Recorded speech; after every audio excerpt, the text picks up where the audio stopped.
I'm Zach Brenn. I'm 27 years old, and I live at an apartment here and work at Hudson 12th Theater. My name is Mark Kirchner. I live in Turtle Lake, Wisconsin. This is my son, Cody.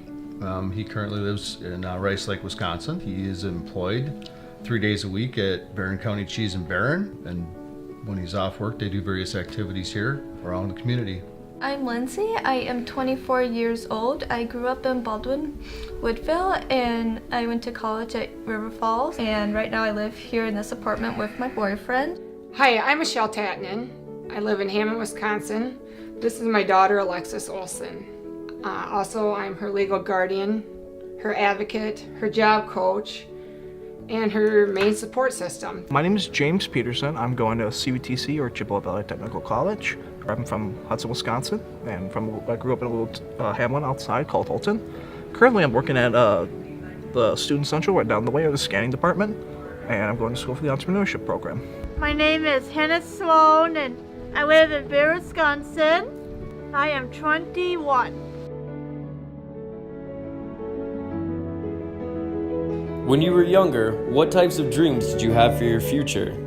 When I was younger, I never really knew what I wanted to do. I knew things I was interested in doing. I knew things I was excited to do. But I just kind of went with the flow. I had an expectation I was going to go to school, I was going to go to college and see where that takes me. But I was just kind of rolling with it, if that makes sense. I might want to be an actor so I could entertain people and do some ideas of movies. When I was in 4th grade, I wanted to be a singer. When I was in 5th grade, I wanted to be a nurse. When I was in 6th grade, I wanted to be a cop. And when I was young, during those times, then I discovered I like learning the world culture and foreign languages. Can you tell me a little bit about what you hoped to do when you were young? Did you think about what your dream would be? No. No? A lot of us don't know until we get older. Yeah. Yeah. So what kind of jobs were you hoping to get? In a hospital. In an animal hospital? Yeah. Great. So I take it you really like animals. Yeah. Yeah? Do you have some animals? Dog. You have a dog? When Cody was young, our hope was mainstream education was primarily one of the goals that we had. We wanted to make sure that he was in the community, member of the community. Certainly had hopes of independence and hopes of a career. When she was little, she started developing seizures, and that was a challenge for us, trying to get those under control and understand kind of her prognosis. We were given a pretty dire prognosis when she was a baby, that she would never walk or talk or go to kindergarten, and all of that obviously is wrong. And so we rejoice in all of her accomplishments, but she's done a lot better than was ever expected. We just want her to be happy.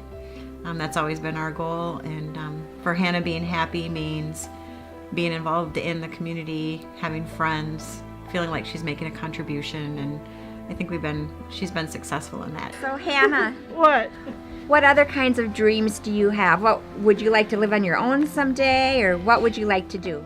Well, I like to live on my own with my husband. That way I get married when I'm 30. You've got a plan. I got a plan. How did your dreams shape what you're doing today? In high school, I was deciding what I want to do, and during that time, I loved studying Spanish and doing art. And since I love Spanish, I was thinking about wanting to be an interpreter or a translator. So then I took an ACT test, but of course it was a low score, so I didn't get admitted right away. But when I tested out my first year of Spanish, I was a part-time student, so I studied Spanish at UWRF, and I took some pre-college courses at CVTC for a couple of years, and then I became a full-time student at University of Wisconsin, River Falls. But then I decided I've been studying a lot. I was mostly an introvert, and it was pretty challenging to not socialize with other kids because of my anxiety. I was afraid of failing or not doing well in schoolwork, so I've been studying 24/7, so I decided to relook at a career. Since Alexis loves animals, her mom suggested they try to find her a job at a vet clinic. Alexis was hired at Hoof and Paw Vet Clinic. How long have you been working at the hospital? for 2 or 3 years? 3 years. 3. That's fantastic. Great job. I decided to go to school for the entrepreneurship program because I've been trying to find my own purpose. My older sister wanted to start a family business, so I thought, I'll get the tools and the skills that I need, so that way we can do this venture together. And that's been the main drive ever since. Right now I'm working at theater, and there's stuff I like and stuff I don't like. So you did make it close to acting. You're in the profession. You're at the theater, and there's a connection, with all of the movies. Right? Mm-hmm. That's cool.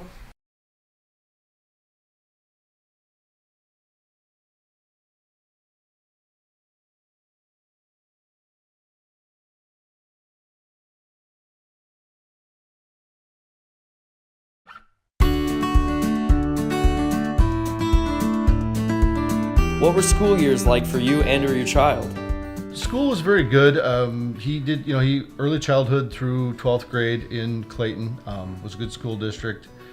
They had a very good early childhood special education program, which helped a lot, especially when he got into high school years. The special education director, Jess King, was really phenomenal. A lot of resources, a lot of good ideas. They had some work trial stuff that they worked on. So that was really helpful, kind of setting him up for that success. Well, I feel pretty fortunate that we live in the Barron School District. I guess I would state that first, because our district is incredible in working with our special needs kids. I mean, people come to our district for our special needs program. Our teachers, our director, are advocates for the kids, and Hannah especially. It was always, what can we do to make Hannah successful? What does she need? What services does she need? And we've never had to fight for any services for Hannah, and they've been incredibly supportive and positive and encouraging. We always felt like we've had support. I didn't feel like when Hannah was graduating that she was just done and see you later. They've helped us through that transition as she's moved from school to Project Search to being employed, and they've been with us every step of the way. I always had an IEP meeting, individualized education plan, and I always had an instructor that was able to help me. I had prorated study halls that were designed to help me get through my classes and move on and get through my grades, or get through school. So it's been good. It's been hard. The resources that were available to me were good resources, granted for what we had. I want to say I really appreciate, and I'm very thankful for all the educators along the way, from early childhood up through Abby, the transition and high school teacher, because everybody did make a difference, and everybody did get educated and supported him and supported us. And so everybody had a part in that. There were some challenges, some things that I was not real happy with. Zach had been included most of his journey through school, and then as he got into high school, not as much, but then the last few years shifted back to that. And I believe that really supported him in growing to be more independent and having higher expectations. Yeah, and I too believe that we wouldn't be here without all the educators. I mean, Lindsay had incredible teachers and incredible support, a lot of family support, a lot of friend support. And I think as far as like a really big thing for Lindsay is once she was getting out of high school and talking about college, then it was a matter like how was that going to work, and what did she have to do to make that happen. And when she took that ACT test and she didn't score as high as what she needed to get into a college, and the work that she had to do to get in there and to prove when she tested herself out of the first year Spanish, and so it was always proving and going to the university and teaching her too to be an advocate for herself. I mean, the teachers at school taught Lindsay that when you go to college, they're not going to hold your hand. It's not going to be like high school. So they were getting her ready for that as far as a transition between high school and college, in that we had an IEP in place, which was a really big deal. And then even though Lindsay really didn't want to have them, she didn't want to leave a classroom and she wanted to blend in, but it was there for her and it was set up in case she needed it. Alexis was put in school at the age of 3 years old. She was in school until January of 2013, at which time I decided to pull her out and homeschool her myself. I decided to pull her out and do this myself because she needed stability. She needed, at that time she was 15, 16, she could likely have a job like a normal citizen. She needed help to stabilize her behaviors that they were seeing at school. I'm not saying the school did anything to her, but I attribute what was going on at the school to the 7 transitions, to being kicked out, never having a sense of what's going to happen today, to actually having stability and routine and structure. Same people, same routine, same thing over and over. And it just helped blossom her into a great individual now. What is a post-secondary transition plan and why is it important? I am Jessica King and I teach high school special education in Clayton, Wisconsin. I've been here for 10 years, I believe. And prior to working here, I worked for 4 years in the Rice Lake School District. So here, we work on the PTP starting when they're 14. And we try to use that terminology and like the word transition because that's what they'll hear a lot of as they progress through and from agencies. So once the child turns 14, then we, include the PTP part into the IEP with the parents being a part of that team and the students on making decisions on what they want to do with their future. And how I usually introduce it is saying, okay, if you had to decide today what you were going to do after graduation, what would you pick? And usually the younger kids look at me very wide-eyed and say, you've got to be kidding me. And sometimes their parents too, we're only 14, we've got a lot of time. But I think explaining it that way, parents are better understand what the purpose of the paperwork is. We kind of came to the point where we have to make the decision if he was going to move on educationally or if he was going to move on into the community. And when we made that decision, the transition plan became more about life skills than anything else. That's where we really started to focus on what were his strengths, how could we play those in the community for the benefit of him, and just general life skills. Where would he end up? Would he be able to assist with household chores? Activities like that. So that plan was really important from that aspect of early enough making the decision that was the direction we were going to go, and then the plan focused on that part of it. The transition working with Abby was amazing. She really helped us to help get him ready for that next step by getting him out in the community, doing the different jobs. I also went to conferences to learn what I could do as a parent, and that's not to expect everybody else to do the job, but to be a really strong part of that team and have high expectations for Zach that he would work, and we don't need to wait for everybody to come around him, although when everybody does come around, I really think that the possibilities just grow so much because of that. Did you know a PTP can include staying in school until 21? Some students benefit from this extra time to better prepare for their future. So Hannah, how old were you when you finished high school? I was 21. Okay, so you had a few extra years to get ready to learn how to work and be on your own? Yes.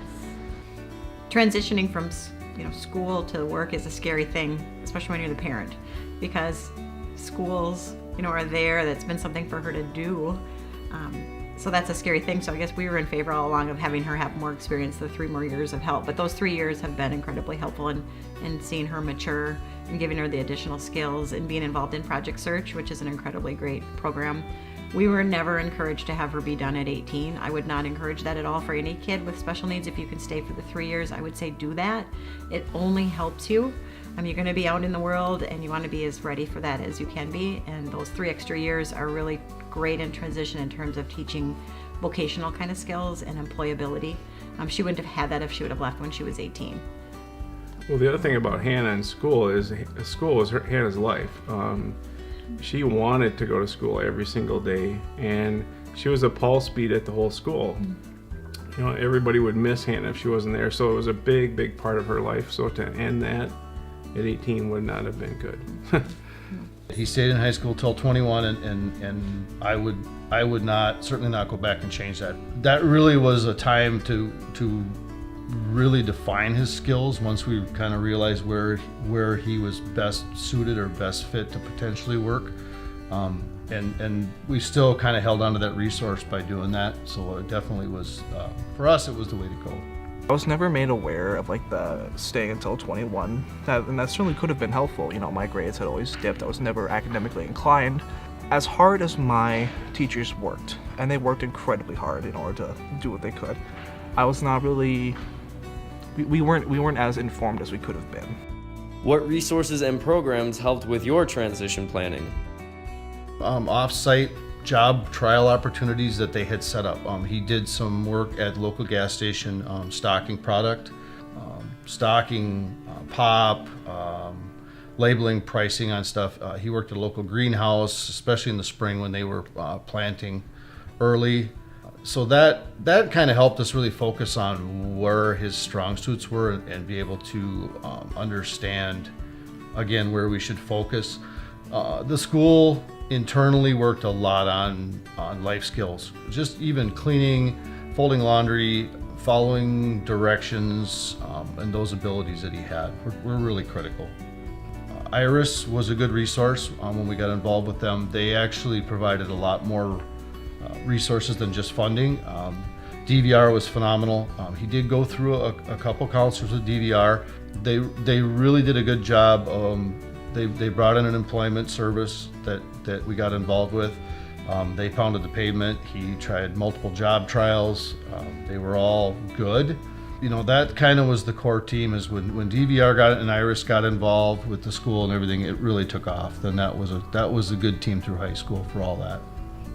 Well, again, I think the school district helped us on a lot of this stuff, walking us through this, but we contacted the Aging Disability Resource Program and IRIS, and that program was very helpful in helping us find transportation for Hannah in that her last year of school and going to Project Search, and also as we move forward into her job today. They've been very resourceful for that. So those two, having the school help us into those two programs, and those people in those programs have done a great job filling those vacancies or needs that we have for Hannah. She had my sister who is an educator, a huge advocate for Lindsay, and taught her why don't we get her into the school district and could she volunteer? I am a firm believer that volunteer jobs are really, really huge. When maybe they're not quite ready to be an actual employed by a company, but my thing that I always go around and tell all the employees that I know that could you please give people that have special needs a chance by giving them a volunteer job, because we want these kids to learn how to work. And how are they going to learn how to work? And that's what Lindsay had. Is Lindsay had people backing her and having them say that yes, you can volunteer. And she volunteered at 3 different school districts, and they set up the whole program about every day. And she knew every day. She had her schedule. She knew where she was going, what she was doing, and they too, all these teachers said she's just an incredible person. But I do think that was just part of getting her the job at the YMCA. That's part of the transition of what it took to get her that job. So my name is Tricia Thompson, and I am I work for Wisconsin Promise as a family advocate.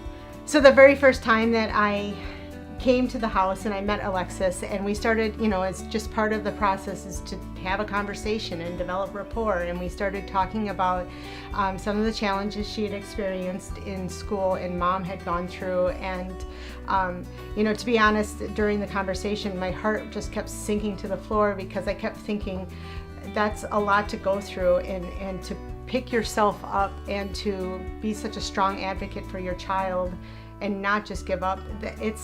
It was quite the endeavor. But the real shock came when I realized that the concerns that she had was in the same school district as I currently have my children enrolled in.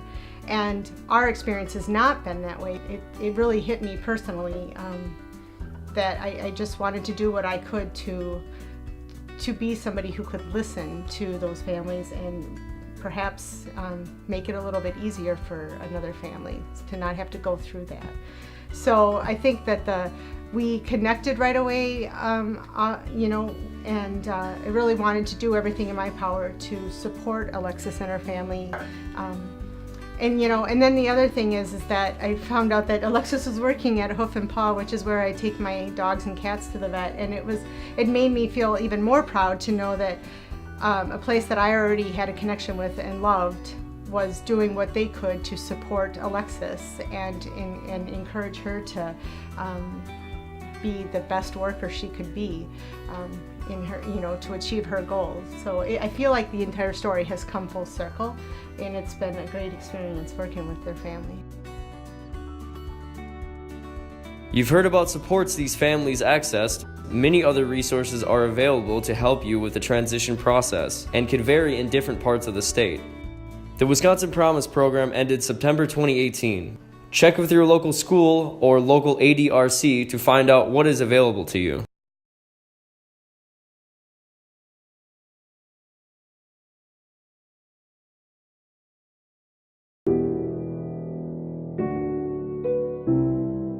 What barriers did you experience when you were younger?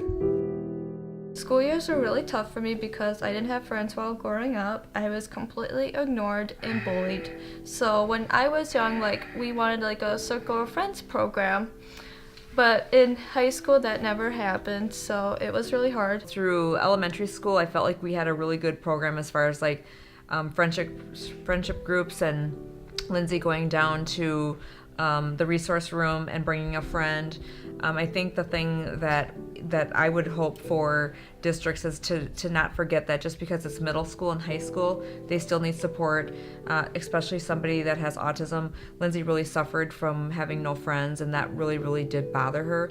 Well, one of the challenges in high school for Zach was that he wasn't included where he had been included from kindergarten all the way up through. And like, they did an amazing job of creating a support, like the Circle of Friends for him.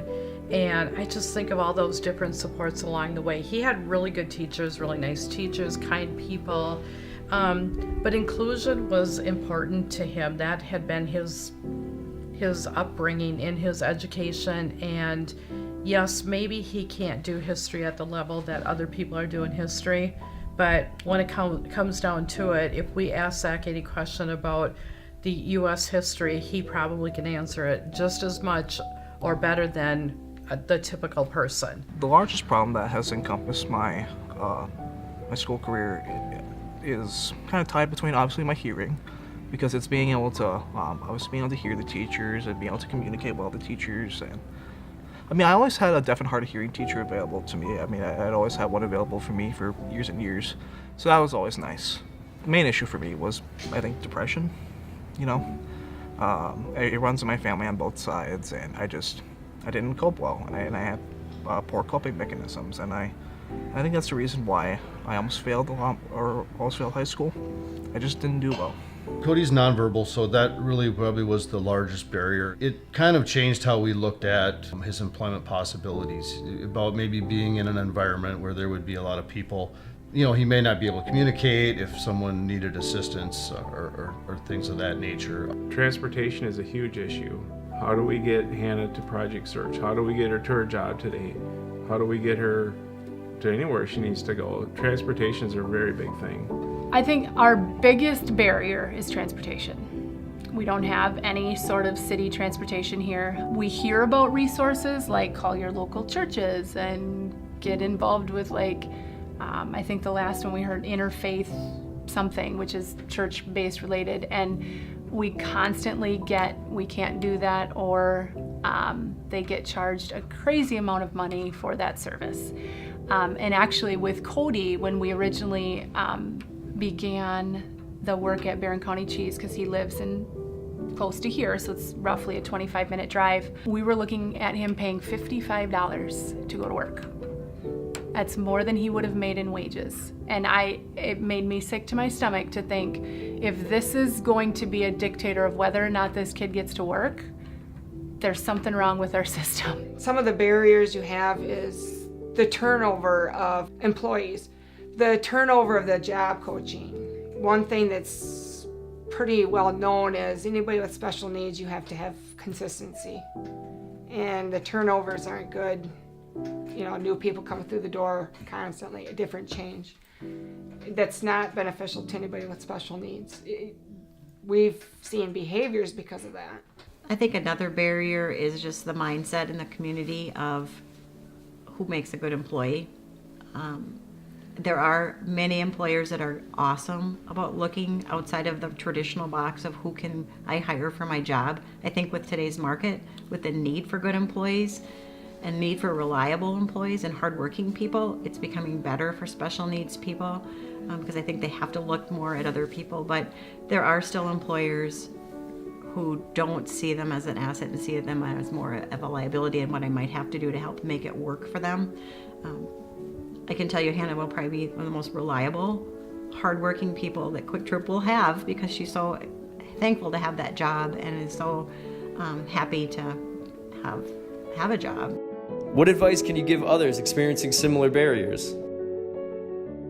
So I think in our district, it would have been helpful for them to just keep the friendship thing going. And that is why she then went in, after she had graduated and had been out of school for a couple of years, and that's when she started the SOS program, Students Offering Support. You know, there's many, many challenges along the way, but I think a lot of it comes right down to her coming home sad every day, not having friends, not having a place to sit on the bus. And I think, you know, how could we address that in schools? Making sure that I just think the Circle of Friends group, you know, but yeah, I don't know. I think that every family has challenges, whether they have special needs or not. But I think we just have that extra layer and that you're always there to help them. And I don't know. I guess that's about it. Sometimes it's hard for parents to believe that it's possible. And they look at where they are and think, well, I didn't do any of that, and so they can't either. Especially like going on to school. So many parents initially say, well, I didn't go on and we can't afford it, so they can't go either. So it takes a while to change that thinking a little bit and to show them that there are programs that can help. And if the cost is the sole reason why you're saying they shouldn't go or can't go, there are programs that can help with that.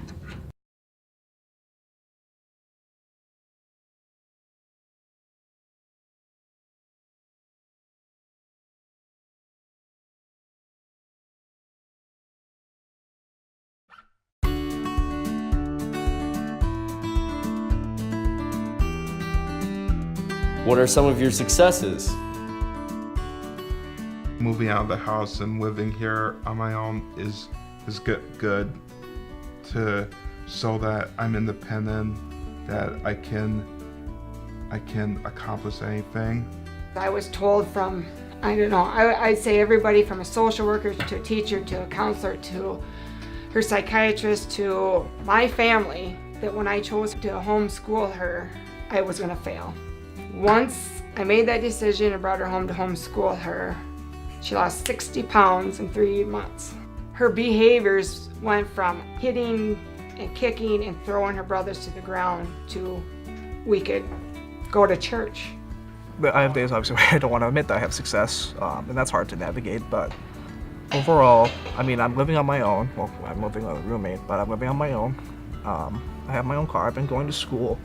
And I work with a wide variety of wonderful people, fantastic people who have worked here for years and have helped me navigate this experience. There's a lot of accomplishments that I've made. Like when I was in high school, I was determined to get excellent grades, so I became an honors student by being an honor roll, and I graduated high school with honors. And another successful thing is that my art is being displayed at a local winery because I'm a pencil artist. And another successful thing I would like to share is my family and I wrote a story about my life living in Baptism, so we are now authors, we edit books, and we are doing speaking engagements, selling books and t-shirts, and we just recently did a conference at Wisconsin Dells that went well. And I just want to continue to be an advocate for school bullying and That's why I came up with the SOS program, Students Offering Support. I couldn't have hoped that it would have turned out this well. The housing, it turned out to be an incredible fit, and that really was the final piece. The job, Barron County Cheese, again, phenomenal. There was no hesitation on their part. There was no question about giving him a shot to see what he was capable of doing. It's a good fit. It's a small group of people, and he thrives there, and he thrives here at home as well. Our administration, and I know that there are other schools like this, look at the kid and what their goals are, and we go from there. And it doesn't matter what it is. I mean, we have provided job coaches and paid for those. We have transported kids to and from work. We have paid for kids to take tech classes just as a transition piece. We've transported kids there. We actually looked at this year that hospitality program at WITC. We were going to have 2 students. One of the students, they were willing to pay for a staff member to bring her there and sit with her in class until she felt comfortable to stay. And it's heartwarming to know that there are districts and administrators that believe the same thing that we do.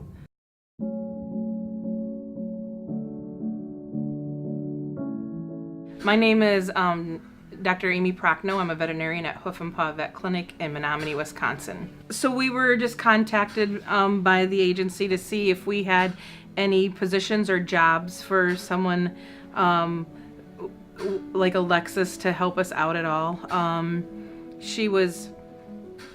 We were told that she would have a mentor here that would help her out, and we did have we can always use extra help, like walking animals throughout the day, just keeping track of things and cleaning kennels and just making sure everything's all picked up and looks good. I am Gene Graff. I'm the Chief Operating Officer of Barron County Cheese. Cody has been one of our employees now for, I think it's going on a couple years. And he's just one of my favorite employees. Hi, my name is Holly Belger. I am the assistant store leader here at the Cameron store. We have our coworker Hannah here who is helping us out. She comes in, she has a list of duties to do every day. She does a great job.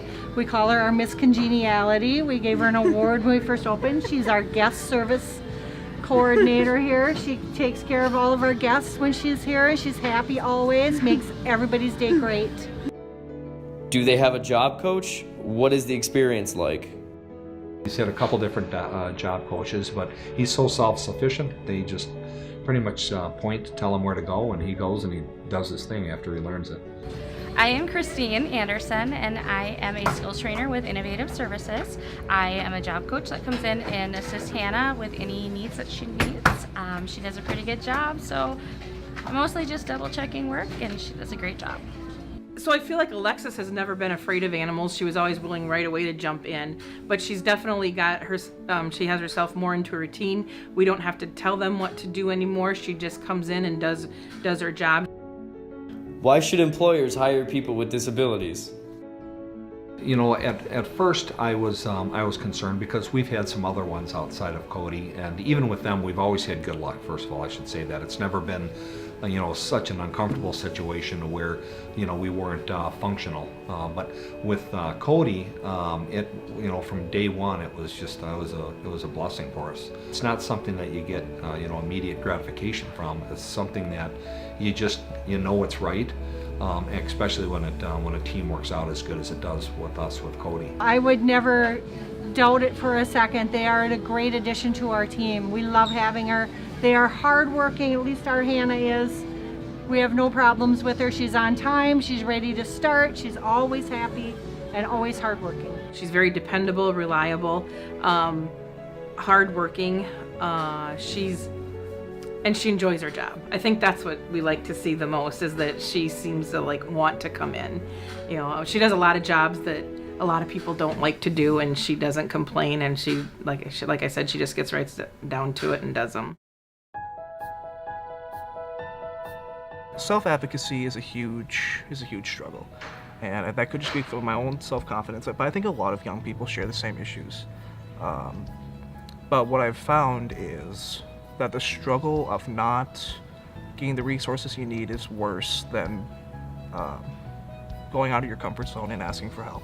Possibilities are out there. I can understand, especially with younger kids, that there may be that hesitation and that kind of that desire to protect all the time. But if you have the right team of people and you got the right minds together around the abilities and what you think the individual can do, it's definitely something that just changes who they are completely. You're your child's advocate. There are other people who care about your kid, want to help you as much as they can, that have really good hearts. But in the end, you have to keep asking questions. You have to follow up a lot. Don't give up. There's somebody out there that will listen. Do not give up. If it's independent living, don't stop till you get it. If it's a full-time job, keep knocking on doors until you get that job trial and you find the right fit. You don't have to settle for the first place that they end up going into. And believe that it will work out. It might not work out the first time, it might not work out the second time, but there are jobs out there for kids. There is no limits. We have no idea the possibilities of what they can accomplish and what we can accomplish by working together.